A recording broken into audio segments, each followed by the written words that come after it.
Hello, good evening, everybody. Welcome to the United Stands. We are here tonight talking everything United, looking ahead to the last few days of the transfer window. Joining me tonight, we will have Beth, hopefully soon, but the men are here. Leven out there in a chilly January night outside Old Trafford, mate. It's looking quite calm at the moment, mate. Expecting fireworks next Friday, though, mate. Hopefully. Yeah. Okay, that says everything. Yeah. Kev, mate, looking fresh there, pal. Good week in work, mate. No stress with United or anything like that. All set for football coming back next week, mate, now? No stress, mate. Stress-free weekend this weekend, hopefully. Loving Levin's optimism as well. Absolutely adore that, mate. Yeah. So, no, should be a good weekend, mate. Looking forward to it. And obviously, bring on the next game. But as always with Man United, we have plenty to discuss on the transfer front. So we do, mate, indeed. Just a few days left in the transfer window. And tonight we can bring you news that Manchester United have actually signed a central midfielder. Congratulations to Jade Moore on joining Manchester United women. That is a nice signing. I want to actually just say to the Manchester United women team, absolutely killing it at the moment, by the way. Deserve a mention sometimes because some of their football has been outstanding this season. And you know what? I can't wait to take my little girl. She's not really there for watching United at Old Trafford yet, but when she gets into wanting to go to watch the women's team as well, I'm there. Leeds Sports Village, you know the one, Kev. Get there, support the women guys because they are obviously destroying it at the moment in the league, up to third and having a great season. So big shout out to them. They are making waves in the window. Adam, can I just say you absolutely totally did me then, because I've not looked at my phone for the last hour when you said that United had signed a midfielder. I thought, here's the breaking news. I thought, yes, finally. And I was like, oh, that's what you do it for, mate. Yeah. We've been talking, guys, just so you know, we've been talking for about 10 minutes off camera. I didn't even mention to the guys that I was going to drop this. I was just going to see the faces. And Kev fell bang straight into that trap. But guys, I saw it. Fortunately, you would have got me as well. To be fair, but I did see it before. Yeah, well, I mean, they are doing some great things over there at Leeds Sports Village, the women's team. So big up to them as well, guys. Though, funnily enough, we have to talk about the men's team and what is going on in terms of incomings. Let's get past that. Push aside. We'll get into what the real topic is at the moment. Leven, I'm going to come to you first, mate. Oh, Donny, the talk. Me and Haber were on the show midweek talking about Donny, and it's escalated a little bit, Leven, mate. We have got some serious talks going on. Manchester United are looking to maximise, as always, as we do as a business, mate, looking for a chunk of cash, loan fee for Donny van der Beek, all his wages to be covered. If that comes to the fore, mate, it looks like Donny actually could be going. I mean, first of all, Leven, Crystal Palace, good move for Donny van der Beek. Yeah, why not? I think Crystal under Palace Vieira, they've been much better this season under Vieira. If you're looking at his personal life, I know his girlfriend is Bergkamp's daughter, is his daughter, and she grew up in London, right? So we'll be get back home to London, whatever. So they'll feel comfortable there. He needs football. The question I know a lot of people had on Twitter when it first came up was, who says he starts over Gallagher? And maybe there's a point to that, right? But, he's more likely to get football there than he is with us. And it's competitive. So, yeah, why not? I think at the end of the day, I've not really followed attention to the whole Donny thing just because, I purposely try to stay away from any Donny-related stories just because, I'm just that tired now. But, yeah, if you can get the move, I'm super happy for him. Yeah, I mean, does it... I mean, Kev, on Donny, mate, I mean... United trying to scrape out what value they can out of this says everything you need to know in terms of how our preparation and plans are for this January window. There is only one sort of way it was going to go, and that would be minimal spending, if any, and just try and scrape in what they can do, mate. I mean, I'm happy if Donny gets some game time. It will be nice to actually see him play. That's all I'll say, knowing that there's going to be no buy option at the end of these deals. Very similar to Anthony Martial's deal that has gone through, Kev. It does look like United, in a way, are structuring these deals differently. It doesn't seem to be willy-nilly. So you've sort of got to look at it on one side saying, look, at least they are putting things in place and making it work for the football club. We'll get into the details of how certain players aren't liking the way these deals are structured at the moment in a minute. But Donny playing games, not a bad thing for us if he's going to be back in the summer under a new manager, is it? No, I'm sure I won't mention the other names of these certain deals that are going through because I'm sure we will get into it. For Donny van der Beek, I'm sure there's not any Manchester United fan that probably looks at it and thinks he should stay at Manchester United. I think it'd be a great move for him. And as you've mentioned, Patrick Vieira, I mean, if he comes calling, wasn't a bad midfielder himself, was he? Preferred Roy Keane myself, but yeah, always won that battle. Yeah, what a player. If Patrick Vieira wants you, what a vote of confidence for you. If he's saying to Donny van der Beek, I want you in my team, I want you to bring you to Crystal Palace, he'll be getting Premier League football. Yeah, it'd be brilliant. And I think a lot of us want to see if he can flourish in a team because, as Leven quite rightly pointed out, a lot of us have scratched our head. It's something we've debated very much. We've gone to great lengths on the United stand, and we do not understand why he is not given an opportunity. Yes, we got beat by Watford that game, but I thought he was absolutely brilliant in the second half when he come on. But he has not had a run of games, doesn't get an opportunity at Manchester United. So, yeah, if he can get game time in the Premier League at any other club, and the thing that you need to start looking at, Crystal Palace are not a rival to Manchester United. So it makes sense from business. And I was going to say, give us a couple of weeks and we might be saying that Crystal Palace are a rival. But at this moment in time, they're not a West Ham. They're not a team that are breaking into the top four. So it makes sense. It makes sense for Donny van der Beek. The last 2 years, I feel sorry for the lad. I think he's gone backwards and he's just lost game time, and he's kind of wasted 2 years of his career in theory. Yeah, we've said that plenty of times. I mean, Leven, would there be any shout, or would you prefer him going to, like Martial's done, to another league?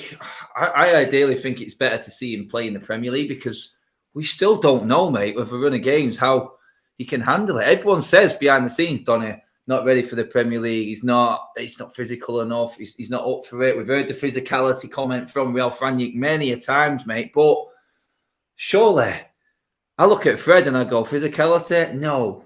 It'd be good to just see him play in the Premier League, wouldn't it, mate, maybe, and just see what he can do. Because Palace have got some tidy players there. I mean, Eze, Zaha, talking about Gallagher before. They've got some decent ballers in there. And I just think we all want to see him play. And I think that's the biggest thing. If it doesn't work out for him, we could probably put this story to bed once and all, mate. But Ralph seems okay with this happening. He said he's happy with seeing maybe 3 or 4 players out the door this January. We'll talk about the others soon. We've already seen 2 go. So, honestly, mate, I just think Crystal Palace, let him go, get some game time, and let's see if he can actually last it out in the Premier League, mate. Because if he doesn't make it at Palace, then I'd say adios in the summer completely, mate, wouldn't you? I think it depends because I still feel like we don't know how he's going to be utilised at Palace, right? When I've watched Palace this season, they've not really used the number 10 from what I remember. And ideally, I think the best case scenario for Donny would be a situation where he gets a run of games where he starts and he gets to play, full 90 minutes playing as a number 10 and seeing how he does there.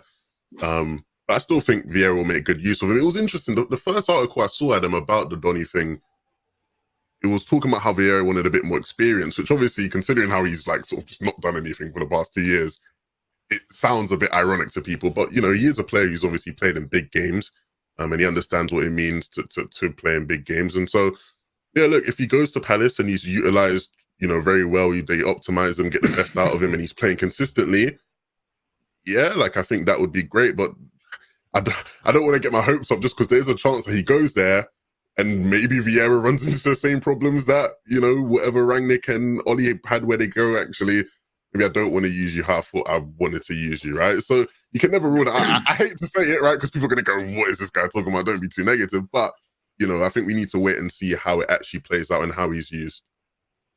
It's the mystery, the ongoing mystery of Donny van der Beek under his third manager, still not getting any game time at the football club. And we're never going to know, Kev. We're never going to know. There are other players, mate, in this January transfer window that we thought maybe going. Still think may be going. Our friend Mr. Lingard, Kev, he's come up again in conversation, mate. Apparently United are, what was the word I used? Petrified of Jesse Lingard going somewhere and absolutely smashing it. Where this story, I think it was from the Mirror. I looked at it and I went, why would you even use that wording? Petrified. I mean, petrified. Going to Newcastle and helping Newcastle stay up. I mean, I think United are looking at this and going, I read reports again, I think it was from the Mirror, where he said United are looking to get some sort of bonus payment out of this deal if Newcastle stay up. Rumouring that supposedly around 100 million is it's worth if Newcastle stay in the Premier League. United, obviously, when money's around, want a piece of it. Again, looks like Lingard's deal is based on United dragging as much out of it as possible financially, mate, rather than looking at potential helping out of a player or getting a player out of the club, making space for another player. It does look money orientated again, mate. But where are you at with Lingard on this Newcastle one, mate? I mean, it's an ongoing saga again. Jesse talking, mate, and a lot going on. We're going to get into a bit more detail in a minute about what else has been said, but can you see it happening, mate, in these last few days? Can we get this deal done? I can see it happening. I'll say one thing, right? When I heard it, I was surprised when I heard that Manchester United wanted this kind of payment clause put in place where Manchester United will receive, was it roughly about 12 million if Newcastle survive? Now, from United's point of view, and I hate classing Manchester United as a business, but this is clever business. And if Newcastle want Jesse Lingard, then you agree to them terms, because as you rightly just said, what's it worth staying in the Premier League to Newcastle? Now, if Jesse Lingard hits the heights that he did for West Ham, where he scored a lot of goals, a lot of assists, was involved in a great spell at the end of last season with West Ham, if he can replicate that form at Newcastle, it's an absolute no-brainer. Now, from Newcastle's perspective, they'll look at this and go, well, we can get him for free at the end of the season. All right, well, maybe you can, but he might be in the Championship. So Jesse Lingard might not want to play in the Championship. So I think that Manchester United have been very, very clever to do this. And when you look at the English tax that Manchester United have paid in the past on players, if we look back as far as even Rio Ferdinand, great player, you know, I'm not saying anything about that, but we paid over the odds at the time for the player, even Wayne Rooney, Michael Carrick. There's lots of players that we've paid over the odds for at a time. And you are just, listen, if you Newcastle, they're quick enough to tell us they're the richest club in the world. They've sung it from every rooftop or whatever. You will pay this money, because if you want to stay in the Premier League, I firmly believe that Jesse Lingard will give you a much better chance. So the stance at the minute is United sit back and go, right, okay, well, to be honest, we can sit until the end of the season. You know, he might come in a game here and there, maybe score a goal for Manchester United, and he can still have a say in Manchester United finishing top 4. The bigger thing for that lot is that they're in a relegation battle. And I think it's quite clever from United. The more I think about it, it's almost saying, right, well, any other club that Newcastle are going after players for know that they've got that money. And it's been the same for Manchester United in the past. And that's why I think, well, have a bit of what we've had in the past. We seem to overpay for a hell of a lot of players and then almost sort of give players away. So, yeah, if you want him, you stump up the money, and he would definitely have an impact at Newcastle. And it's probably the reason United don't want to sell him to West Ham, innit? That seemed the nailed-on destination for Jesse Lingard. But at the minute, they're a rival because they're fighting for top 4. So Newcastle would be the destination. It's if they're willing to stump up the money. Leven, what Kev just said there, I think hit a lot of nails right on the head, really. Are we seeing a new sort of structure? Structure being a word that United fans have given up on with this football club in terms of transfer dealings. I'll go back to the summer, mate. Dan James, we didn't expect that fee and that sale to go through the way it did. United trying to get loan fees off Donny van der Beek, not selling to a rival in West Ham willy-nilly, like Kev said there, actually trying to make use of what they can out of this deal. Well, they can. I know we could say, look, they've let the Lingard contract go down to the last year. That's just idiotic on its own. But can you see a sort of change in how United are approaching these transfers in terms of getting the most out of them for the club and actually working properly on sort of football transfer side of things, doing it the right way? I feel like it's a bit hard to judge that. I feel like we've always been like this in some capacity, where over the past couple of years, we seem to like try to get the most we can, unless we're put in a situation where like we literally just can't squeeze anything out. Like, I think it's hard to judge from that perspective because, you know, I think there's been examples where we have just tried to squeeze what we can, and there's been examples where it's been awful, right? And we've messed up under Herrera or whatever, right? Sure. But this is the first season with the so-called directors of football as well, mate. So, I mean, and I look forward to seeing more so what they can do in terms of strategy. I think a lot of what we heard from like outlets like The Athletic and whatnot during the summer was that the key importance in the roles of like a Murta was more so, you know, actually meeting with these players and agents, right, and having discussions with them. I think, you know, he talks about how Murta was like really influential in that whole Varane thing, but we also got reports from those same people saying it's basically the same people doing the negotiations, right? Like Matt Judge, all these people, they're still there doing the work. I think there probably is a bit of a new approach though, because you're right, Kevin, saying like we are doing things a bit differently. There seems to be more business happening.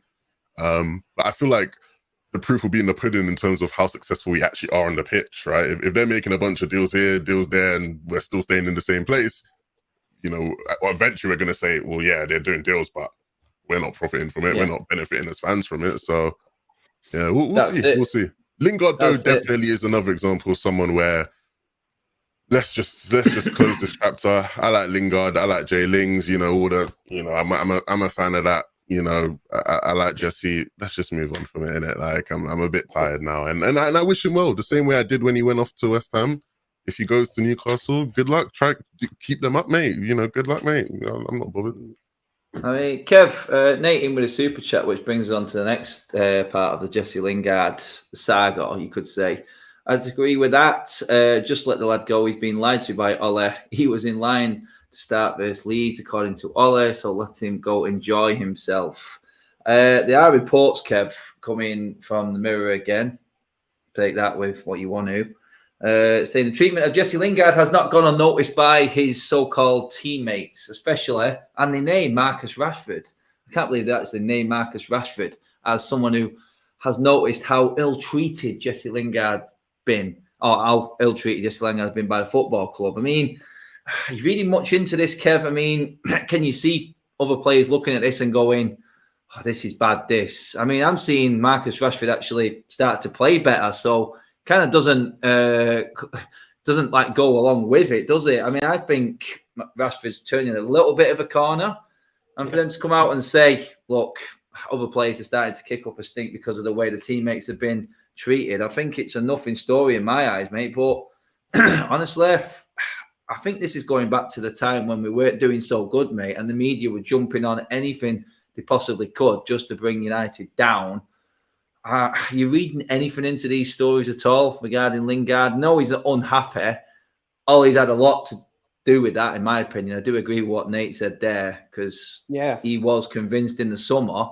And what's Ralph got to do, mate? He doesn't care what Ollie's done or what promises he's give to players while he was in charge. He's just got to do what he's doing, and we're in fourth at the moment. It is going better than when Ollie was in charge. So get on with it, Jesse. Stop moaning. I don't think the players are going to be listening to it much, mate. But can you see anything in that at all, Kev? I find it hard to see how Jesse Lingard's been ill-treated. And I go back to, was it the Carabao Cup game where he was given a start? And his body language and everything about him. Champions League against young boys, yeah. That was it, sorry. And a lot of United fans after that, a lot of people expected Jesse Lingard to be the older head amongst them, you know, the more experienced player. And I think a lot of United fans after that's kind of lost a bit of maybe respect for Jesse Lingard. I don't see how he's been ill-treated. Sorry. I totally get the super chat that Ole Gunnar Solskjaer said that. I think Ole Gunnar Solskjaer said that about everyone, didn't he, really? And that's he made a rod for his own back. And the man management was one of his worst kind of attributes, if anything. It was almost like everybody was told they were going to be starting next week, when you're like, well, it's not physically possible. Trying to keep everyone happy is a job in itself. you have to make tough decisions. And this is why the managers at the top earn the top money and are successful, because they're able to rotate. Now, the thing with Lingard, I'm sorry, I'm not having it. He's been ill-treated. There is a story that one of the main factors in him coming back to United and wanting to start fresh from this season was because Ronaldo signed, which is fair enough. Lingard's probably looked at that and probably said, as a kid growing up in the United Academy, absolutely adored Ronaldo, looked up to him. So I get that. He might have wanted to stick around and think, I'll be buzzing off this every day, training with him and that. But again, it hasn't worked out. And we spoke about it the last transfer window, when we was like, he needs to go to West Ham. He needs to break free from Manchester United because we didn't see him getting into the team. Now, he probably believed he could break into the team, but as we know, we're strong in that department. And if he leaves for free in the summer, or Newcastle stump up this money, one way or the other, he will leave Manchester United. I don't think there's any debate in the fact that if a new contract, which has been offered to him, the fact that he's not signing it tells you everything you need to know. So I would say best for him to go, and I certainly wouldn't hold any grudges against him. I just think he needs to go to a club where he's going to play football every week, and it won't be at Manchester United.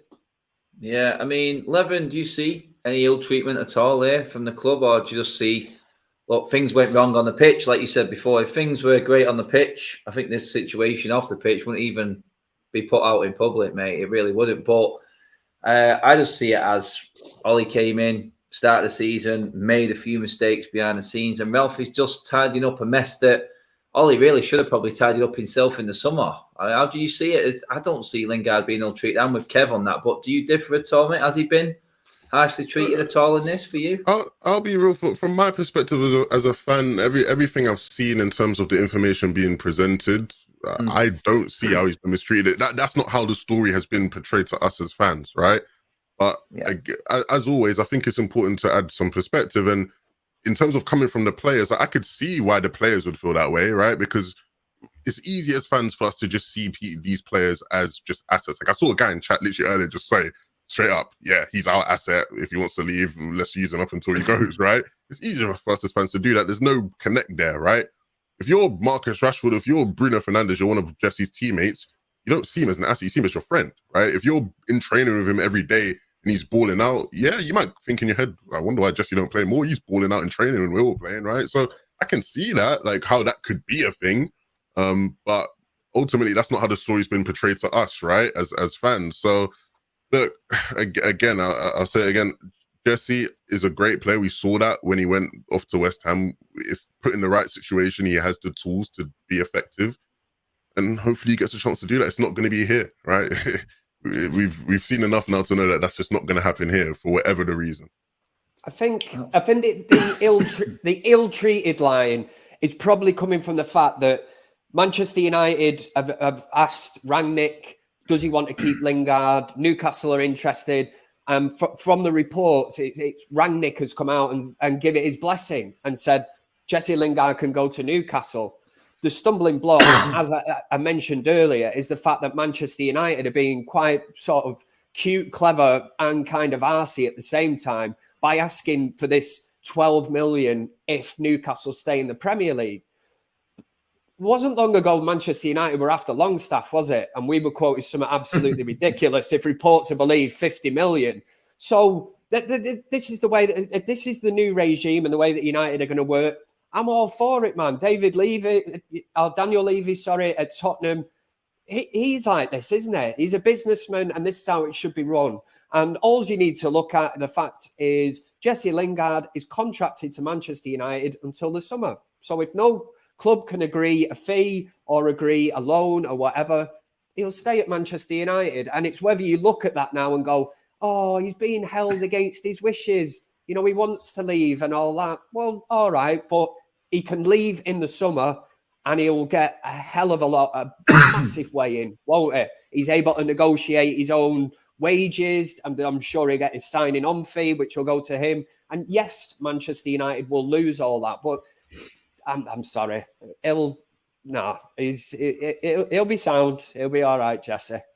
Yeah, so it falls into the category of United actually, like you said, Kev, trying to do business properly and how poorly we've been doing business before. I mean, I mentioned it many a times how Jesse Lingard got his last contract. I said why. He's cost us nothing but money. He's contributed nothing on the pitch. The only contribution he has put on the pitch was for West Ham in that whole contract length that I've seen. Scored the odd goal for United, and now it's been run differently. It was seen, Leven touched on it.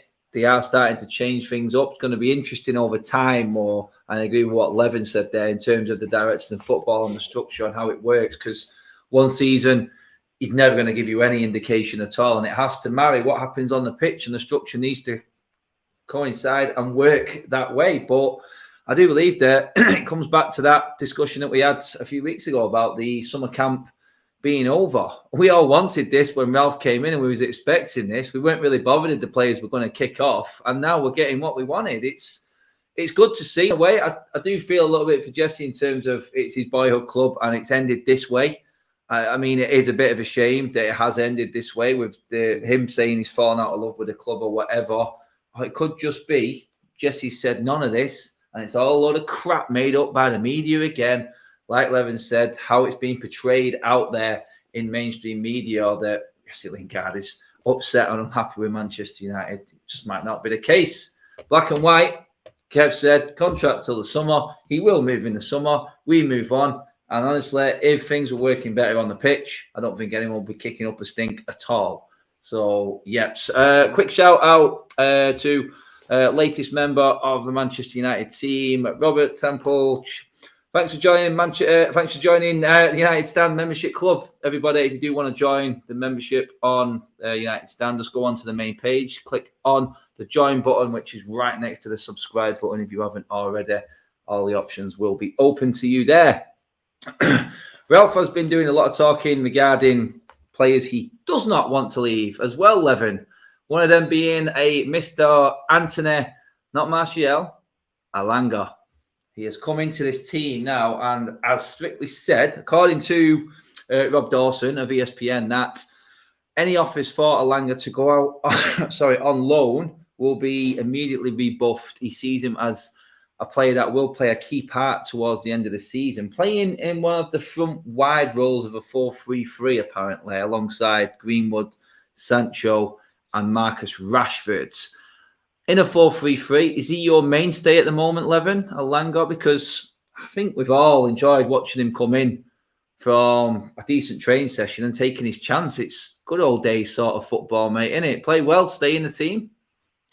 I like Alanga a lot. I wouldn't say he's a mainstay. I sort of want to see him be used a lot, definitely, because I think he's fit what we've lacked, right? He's been a brilliant outlet for us, right? Obviously, we let go of Dan James at the start of the season, and James wasn't a great player by any means, but he was an outlet at his core. That's who he is as a player. Greenwood as an outlet still has, bits to work on. He's getting there, though.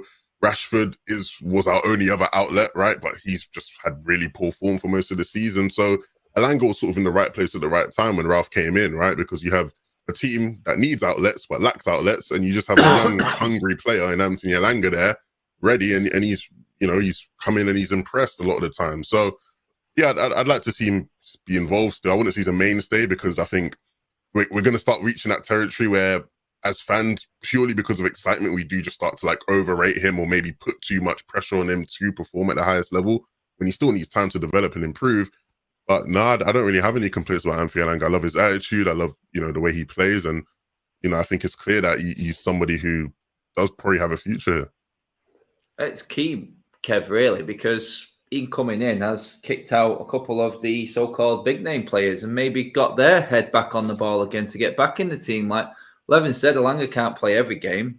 He has to be pretty much like Greenwood was, sort of nurtured in a little bit, and he's going to be games where he doesn't start. But one thing he has proved is he's come in, he's hungry, and if any of the so-called big-name players are thinking that they've got a mainstay spot in this team, they can think again, because Ranić just put him straight in there ahead of some of the most expensively and well-paid players at this football club at the moment, mate. But honestly, for Alanga, I know you've loved it, mate. I've seen you talking about it before, Kev, about how much of a breath of fresh air it's been.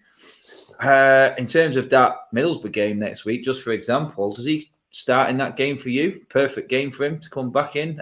FA Cup, Friday Night Lights at Old Trafford. Perfect game for Lingard. Are you bringing anyone else in there ahead of him at the moment, mate? No, I would. I'm of the opinion if they're flying like that, and especially at the age he is, and the fact he's only just broken in, bit wet behind the ears, definitely be my starting 11. I think it's testament to Elanga and how probably more of what we've not seen behind the scenes for him to have impressed Rangnick. And let's not overlook the fact that Anthony Martial's left United this week to go to Sevilla, and Rangnick's probably seen enough. And I know people get on at me. Martial is a total different animal to Elanga. Maybe the way he comes across, his demeanour, the way he is on the pitch, maybe the way he trains as well, which I see Elanga as just being a total contrast. And maybe Rangnick's gone in and thought, that's refreshing. And if anything, he's probably looked at him and thought, he's young, he'll do exactly what I want him to do. And of course, he's talented as well. He's got a player there now he can mould, work with, get into a system. And the main thing here being instruction. If I ask him to do something and ask him to do a job, he's going to do it and carry it out. He knows he'll get 110% as well every single game from that lad, because he is Manchester United and he's come up through the youth. He's broken in, and I've got no doubt he will seize his opportunity. And when you get a player like that, I would like to just see them, don't be resting him. Give him another game out there. That's what it's all about, the experience of playing under the floodlights, of Friday night or whatever at Old Trafford. And that's where the experience comes from. But I think the main thing for me is Rangnick's seen in him somebody that he can mould, develop, and will carry out his instruction on the pitch.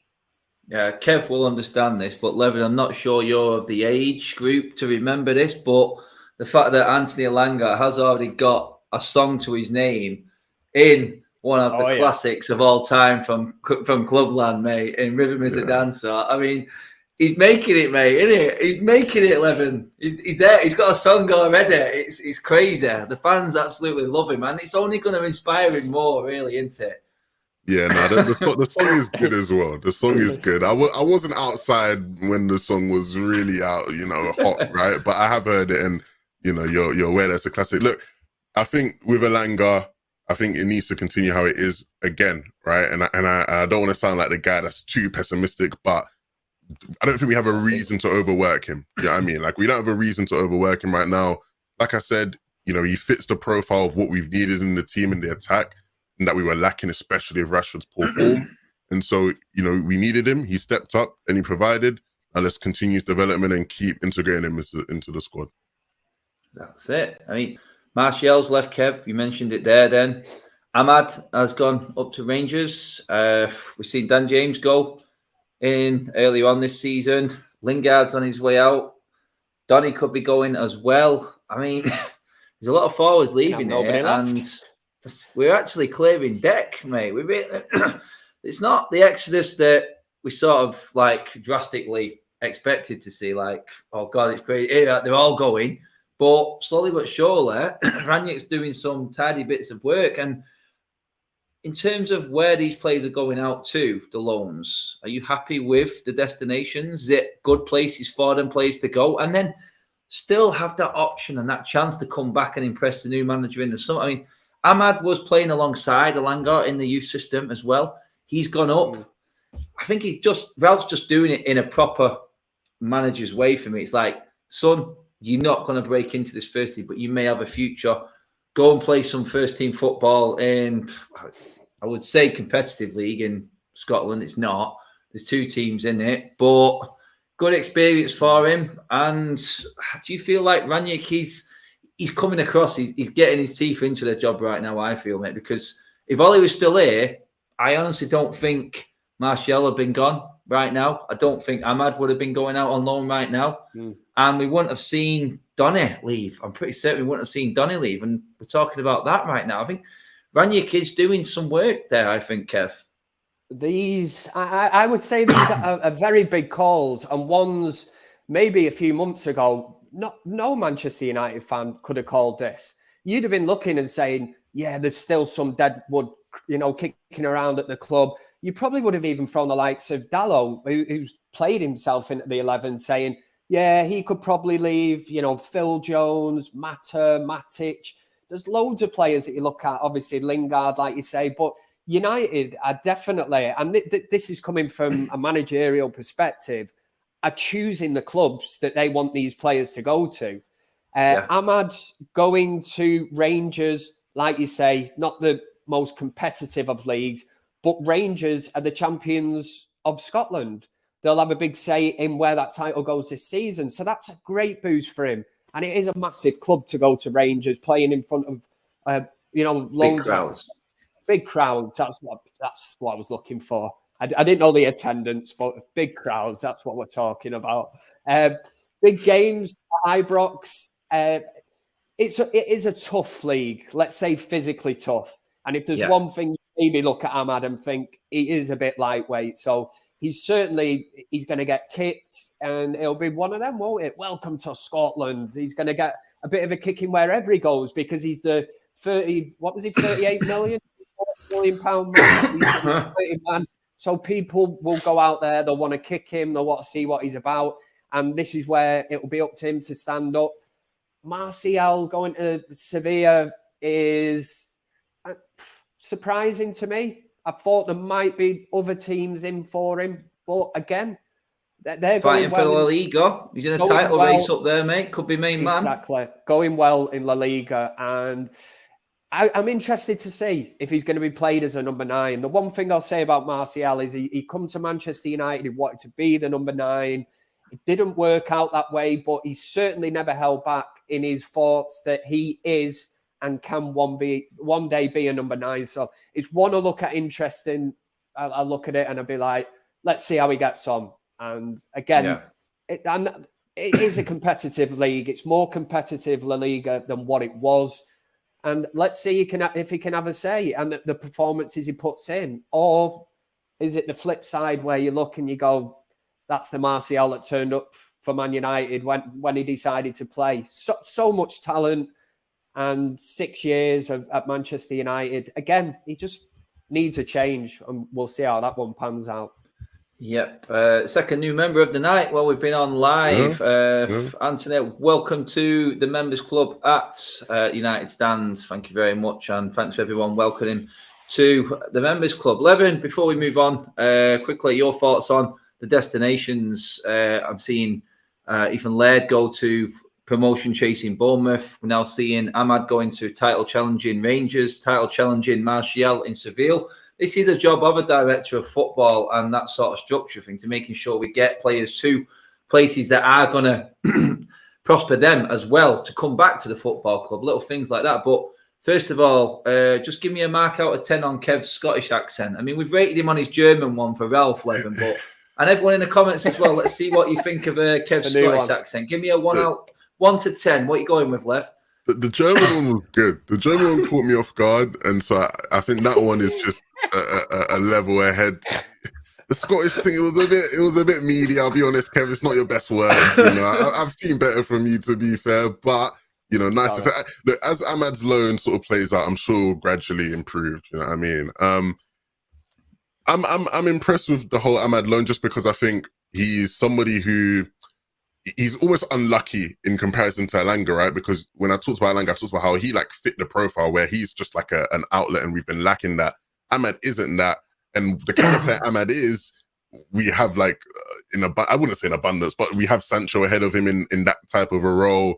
You could even argue Greenwood to a lesser extent, not really, but sort of similar, right? So he was sort of a bit unlucky where he just had players who were very similar to him ahead of him in the first team, whereas Elanga, the only person that's really similar to him as a wide player is Rashford, and Rashford was, in bad form, right? So Elanga was somebody who obviously needed more game time. It needs physicality, and you're going to get that from the Scottish League. The Scottish League is very, very, very physical and tough. And I hear what you guys are saying with it not being competitive, but at the same time, I don't agree, just because with Rangers and Celtic, the pressure there is insane, because what happens with those clubs is the moment they lose a game, it's a crisis. People are literally talking about you've lost to blah, blah, blah team. Yeah, there's a crisis going on, right? And that's a level of pressure that can be hard to deal with. And I think Ahmed will hopefully be able to go out there and do well. And look, I know what you were saying about like the whole Rangnick, the loans coming in are like a good sign of Rangnick or whatever. But at the same time, Ahmed was going to go on loan at the start of the season. He just didn't because he got injured. Martial, maybe there's a case of Martial, but at the same time with Martial, it was weird because Martial said he wanted to leave the club after like Rangnick's like second day here, So as much as I want to say, yeah, maybe it's just because like he just saw one day of Rangnick and thought, yeah, I'm just trying to leave. But I think it's likely that mind, like he would have been thinking about that already, right? I don't think he would have just went one day and just gone, yeah, I want to leave. He probably did already want to leave and go out and get some game time. So as much as, yeah, Rangnick's come in and those things have happened, those things were going to happen anyway. Martial, I'm happy to see him go. Martial FC has literally like made Sevilla like the biggest club in Spain for like a week, which is it's pretty. It just shows how powerful, right? Like Sevilla's interactions on socials were going absolutely crazy. They were milking it as well. And to be fair, on that actually, Leven, mate. On that, I've been seeing Ricky. Obviously, we know he's a massive fan of Martial's. Ricky's been comparing the weather in Manchester and Seville and posting it out to say, I can't really blame him. I'm just like, oh, okay, it's going to all new levels now. We're comparing Seville weather with the Manchester January weather. Yeah, guarantee there's only one winner in that department. Look, there's only ever going to be one winner, and it's Manchester. But I will say, I've never been so excited though, Adam, to watch Sevilla and Rangers play. Like I'm actually looking forward to their games. You go, mate. Yeah, that's it. And that's like we were saying, if Donny goes to Palace, you're actually looking forward to seeing them in action and just seeing what they've got in a different environment as well. It may bring more out of them. You just don't know. Loan deals aren't the end of the world. A lot of people write players off when the loan deal comes in. But we've got to look at it and you go, in the summer, there is a new manager coming in and it could just completely spin. It could go crazy. Although I think Mark was doing a show earlier on saying Rangnick has got an opportunity to be permanent manager of Manchester United. If Rangnick was permanent manager of Manchester United, I don't see any of them loan deals coming back, I'll be honest. I see them gone in the summer, but we'll see what happens in the summer. That's another thing. One thing that is definitely happening, Kev, this is good news, good for me anyway, mate, and that is that the players are coming back to training. They're back this Saturday in preparation for Middlesbrough. Did we need that break? I don't know. I don't know if Pogba went to Dubai. He spent the last few months in Dubai. I don't know if he'd come back to go back again. I don't know who's gone there and whatnot. But players back in, good to get them freshened up and ready, mate, you feel? Or could we have worked on a little bit more in training, possibly? What do you reckon, mate? Where are you going with it? I don't know. We're kind of old school, aren't we? We're old school, aren't we, Kev? We were like, don't be soft. Get on the training ground. I know.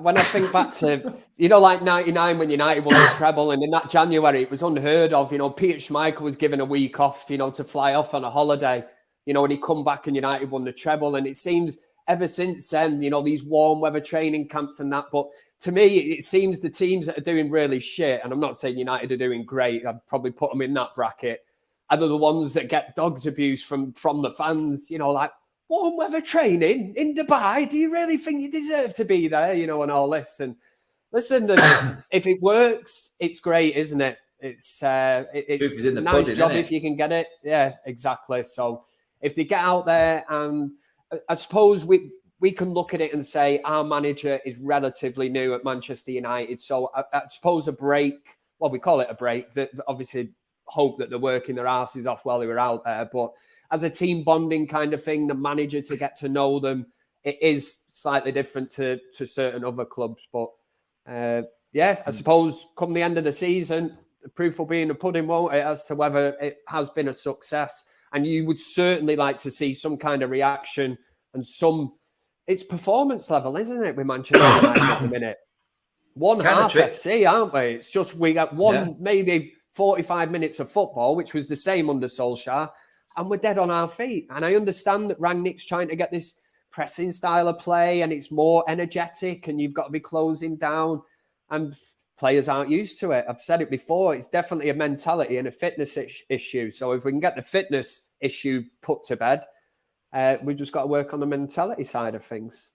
Yeah, you could say, Kev, it's sort of the players would know that us fans like me and Kev are like, don't be soft.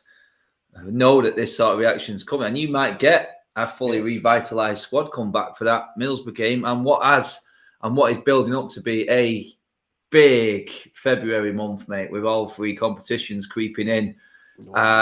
Champions League against Madrid at the end of February as well. Some crucial games and a lot of games packed in. It's probably a good idea to have a little break, is it not? I mean, they're going to come back a bit fresher, and we'd all say then, but there's no excuse now. You've had plenty of break. You've had plenty of time off. Winter break in the Premier League is unheard of, but coming back fresh and probably coming back with a nearly fit Paul Pogba as well. So there's a lot to come from it, Leven. This winter break may actually play in our favour in a weird way. Yeah, I see a lot of people complain about the winter break and players going to Dubai and that, but I think a lot of people are missing the point because really and truly, a lot of us sat here last season under Ollie and complained that he ran players into the ground and whatever, rotate the squad, give players a rest. And this season, lots of players looked gassed, looked rubbish. Ollie eventually gets the sack. You're getting a new manager that wants a more intense style of play. It's clear the players can't really play it because they're tired. And we give the players a break and people complain. It don't really, the maths isn't really mathing there. Do you know what I mean? I'm not bothered. I'm not a sports scientist. I don't know much, but I do see a lot of people say like warm weather camps are like a good thing for recovery and for treatment or whatever. So like, I'll just take their word for it. I'm not bothered. Look, I want the players to come back. Hopefully they are like feeling a bit revitalized. We're also, I think people should know, like, we're not the only club with players who like went away to like warm weather places. Yeah. Like, so I think a lot of people go, wow, our players, they don't deserve it. Or, a lot of other players and teams. The first thing I saw about it, Adam, was like a picture of some of our players, like with like John McGinn or other players from other teams. I'm thinking, why are all these guys off together? A lot of players are just going out to warm weather places. It makes sense. Like you guys said, hopefully they come back and they are like, we do see the benefits of it. But either way, yeah, they've clearly needed a break, a lot of them, fitness wise. So no complaints from me. Yeah. Also, guys, before we finish the show tonight, we're going to try and get Kev to do another accent just to add to his repertoire before we finish. He's on the red wine there, so I know he's up for it. Guys, let us know which one you would like him to do in the comment section before we finish as well. I'm sure he'll be up for the challenge. But looking ahead when we do come back now, Kev, though, FA Cup, vital, obviously a massive game because it's a trophy. A lot of people have said to me, look, for Ranić to be a success, he needs a trophy. To be honest, we were that far down. I'd have taken any sort of improvement, mate, after that Watford game. But some of them comments are crackers as well. Borat, that one should be fun. But looking ahead now, February is it's a massive month now. Playing's back this weekend, mate. And looking ahead, I look at all the fixtures through February. There's some winnable Premier League games there, definitely on paper, Kev. What are you expecting from February? I know the build-up is all going to be to that Madrid trip, mate, towards the end of the month. That's the big one. I think that's when a real test will hit these players. And by then, you'd expect us to be in some form of sort of fitness that Ranić wants us to be in. You'd expect the players to be on point by this point because looking at them games building up to it, they look ideal for us to be preparing for this. And Champions League could be massive for this fan base and this football club coming into the season. I mean, people have battered it off like no chance. But you just don't know in the Champions League, Kev. And Chelsea can do it. Can United not? And what are you expecting in these next few games? You expect us to carry on? Are you expecting changes? Is Sancho coming back in? Are we going to see anything mixed up now going forward? I think everybody wants to see Sancho. I won't say step up. Again, I think it's been given a kind of run of games, if anything. Sorry, mate. Someone just asked for you to do Leven's voice in the comments. I just saw that. Oh, I'll have to get my voice changer out the afternoon. We'll do that next week. Yeah, we're doing that, Kev. Right, cool. I'm only joking, mate. I'm only joking. Yeah, totally thrown me off the question there, but yeah, for February, mate. Yeah, February. Champions League coming. And that, you know, the worrying thing is you see all these, we've still got the deadline as being, when is it, Monday, the transfer deadline? Yeah. I don't think even the most optimistic Manchester United fan thinks that any player is probably going to come into Manchester United. But the outgoings, the worry is, let's just say Donny van der Beek does go to Crystal Palace. You know, you look and you're only a couple of injuries away from being into February. Huge games coming up. You're right, mate. Yeah. As you rightly say, against Atletico Madrid. We'll have games through February. As the old saying, they come thick and fast. And it only takes a couple of injuries. And then you're looking and thinking, bloody hell, we could have done with Donny van der Beek, you know, this Saturday. But that's the way you've got to look at it, isn't it, really? I'm looking forward to it more than anything. Am I right in thinking Freddie's actually away with Brazil? Is that right, Leven? I think there were somebody told me this. I don't know if it's something, but I remember someone on the show told me like the South American players went on international duty as well, I think so. Still playing as well. And you know what? It's like that there. One injury, like Kev says there, Leven, it's like, have we left ourselves with enough? Are there enough players on point, ready to go? Because it's like Jadon Sancho there, out of the squad for personal reasons. He's probably had one of the worst starts to United career we've seen for the hype of a player coming in. You're just hoping that, you know what, when he comes back, maybe this is the time we see a Sancho and he comes to the fore and gives us that option. And we can actually, with players like him on top form and the way we've been going recently, bit by bit, not drastically getting better, but bit by bit, could just surface and simmer perfectly around that Champions League time, because against Atletico, although they haven't been pulling up many trees themselves, we are going to have to be on point, Leven. Yeah, and look, I really hope that as people look back on history, as much as, Sancho's start wasn't flying by any means, and even myself, I was disappointed by some, if not a lot of his performances. I hope people will add the context, right? And people will say, Levy, you're just being diplomatic, but it's just facts. Sancho came in at one of the worst times that we've had in Manchester United in a while. Right? We were playing, we were awful to the point where our manager got sacked, right? So that's never an easy situation to come into, and there's been struggles from a lot of different players. So I hope people are, a bit kinder to him in that sense when they look back on it. But yeah, you're right. And look, we got so many games coming up. It's hard. These players' fitness, again, another guy was saying, Leven, some of these players don't play. How can you say, they need to be taken care of? These players are just treated so well and they don't perform, whatever. Being an athlete is not easy. Like, I think people underrate significantly to stay at the top level of fitness all year round. Like, especially for players who played international duty last summer, players who have been playing consistently week in, week out, dealing with injuries, playing through injuries. Right? Like, a lot of players who we've had get rushed back from injury, they play through injuries. Like, that's never going to be easy. And so, I don't blame Rangnick or whoever the manager is at any club going, I do want to keep some of these players because we got my man over there in the fitness room. He's playing for an injury. If he can't play through it anymore, I might need Donny. I might need whoever, right? So I get that. We just have to cross our fingers because it looks like a lot of these players are leaving and we're not bringing in replacements, right? And so if that's the case, all we can do as fans is cross our fingers and hope that nobody goes down, because if they do, long day. Long days. That's what we got to say, long days. Not one day, it's long days going up, because there is still a good chunk of this season left, and it is going to be interesting. Kev said it, thick and fast. That's exactly what it is going forward.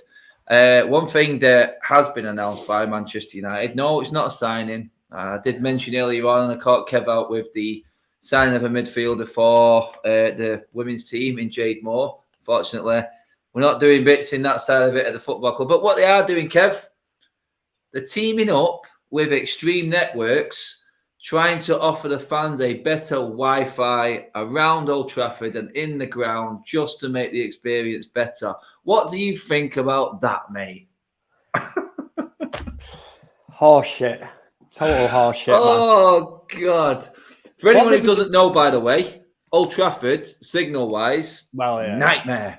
If you're in an emergency, God help you, because you're not getting any help at Old Trafford. It is horrible. It's the worst ground in the league. I've been to every single ground in the Premier League. Old Trafford, the worst. Absolute worst. When that team drops and the mobile phones come out, forget any signal whatsoever. everyone's looking at the team, and then all of a sudden, every network crashes, and it's mental. But we're opening up Wi-Fi. For me, it'll be great because it makes my work easier. But that is the biggest announcement of the week in incomings at Manchester United, guys. Kev? That's where we're at. That is where we are at. What number's the new Wi-Fi going to wear, man? That's an incoming, you know. That's This crazy. is great news. That is big news, mate. It's big news because all that means is they can just spread their social media around and put them posts out even quicker, Kev, mate. Does it not? Yeah. Honestly, you're breaking me tonight, man. The talk of a defensive midfielder signing, and now there's too much excitement for one night. I can't take it anymore. And now Wi-Fi inside Old Trafford. Oh my days! What a day to be alive. Whew. That is the biggest news coming out of Manchester United this week. I mean, seriously, we've had everything. We've had everything, and that's it. What will be back this week is the road trip video. We'll have that back. We'll have all the fan vloggers back on, all rested up. So, guys, don't forget, if you are going to the Middlesbrough game, a lot of people I know who are, and there's a few people who get the chance in FA Cup games to actually come to Old Trafford for the first time. Come over and see us outside the East Stand. We'll be there. We can have a chat, and you can get you on the United Stand as well. But before we do finish, we have to pull up Kev on his challenge. Leven, what accent are we going with, mate? What should we say? Right. What should we say? When I first joined the United Stand, everybody buggered me to say, Luke, I am your father. And so, Kev, your challenge today is in as deep of a voice you can, as if you were 11-2K yourself. Luke, I am your father. Oh, God. Luke, I am your father. Wow. Yes. Brilliant. I don't even know where that comes from. That was like an out-of-body experience. Brilliant. Ooh, you come across okay, that, yeah? I'm going with your Ralph. Your Ralph is still number one, mate. Ralph impression is still number one. The German one is there, but everyone's applauding your effort, mate, in the comment section. So apart from a couple that have just come in, steady as it goes. But guys, that is it for tonight's video. We're just going to wrap it up there. Obviously, there's loads happening.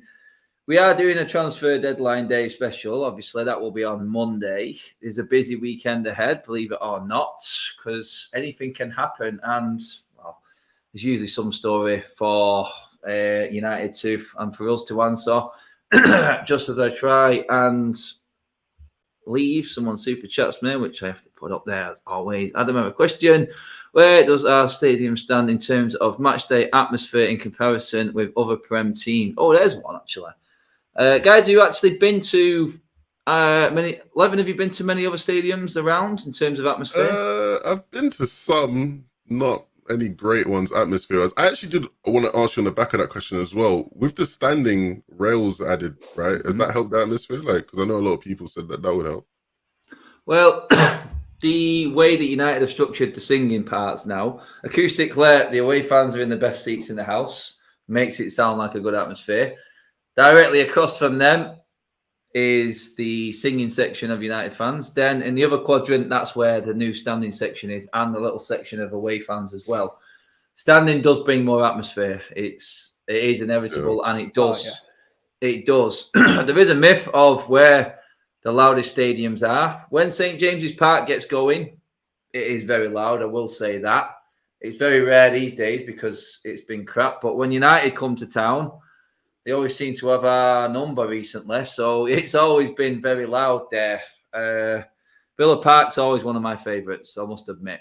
Villa Park is I've been to great, Villa Park. Great atmosphere. It's usually from the away fans. It was until we had our meltdown in the second half last game anyway. But yeah, to answer that question, I'd go, it's hard. I used to like the old Upton Park, to be honest, West Ham. I thought that was a great atmosphere. But everywhere else, pretty similar. New stadiums. You like West Ham's new stadium? Sorry? West Ham's new stadium, you like it? No, I hate it. It's like going to Wembley. I don't like it at all. It's like a holiday trip now, whereas before it used to be daunting. Kev will tell you, it's like Upton Park used to be a scary place, but the new place. So you have to walk through a supermarket, a shopping mall to actually get to it. So it says everything you need to know. Yeah. Crazy. Times are changing, people. Times are changing, but that's it, guys. We are out of here. Just to say thanks, Leven, as always, mate, on form tonight. Cheers for coming on. Thank you for having me. It's been a pleasure. See you guys all soon. You can catch me anywhere, man, at Leven2K on socials. You know what I mean? So. That's it. Ask away. Get any questions you want to the boys. No, Kev? not any questions. Not any questions, please. Not any questions. Kev, mate, you smashed it tonight on the accents again, mate. 2 more in the bag. Cheers for coming on, mate. Thank you for having me. Happy times. See, I could have done Borat and somebody threw it in. I had that weighed up. I was like, I hope he chooses Borat, and you didn't. And we went for Leven's one. See what I mean? I smashed that one out of the park then. Caught you off guard a few times tonight, mate. That was the one. Yeah, guys, don't forget to hit the like button on the way out as well. Subscribe to the United Stand. If you do want to become a member of the United Stand, obviously, that join button is right next to the subscribe button. So do both if you're at it. And guys, we're out of here. We'll be back tomorrow, full schedule again, and then all over the weekend. But for now, guys, we're out of here tonight.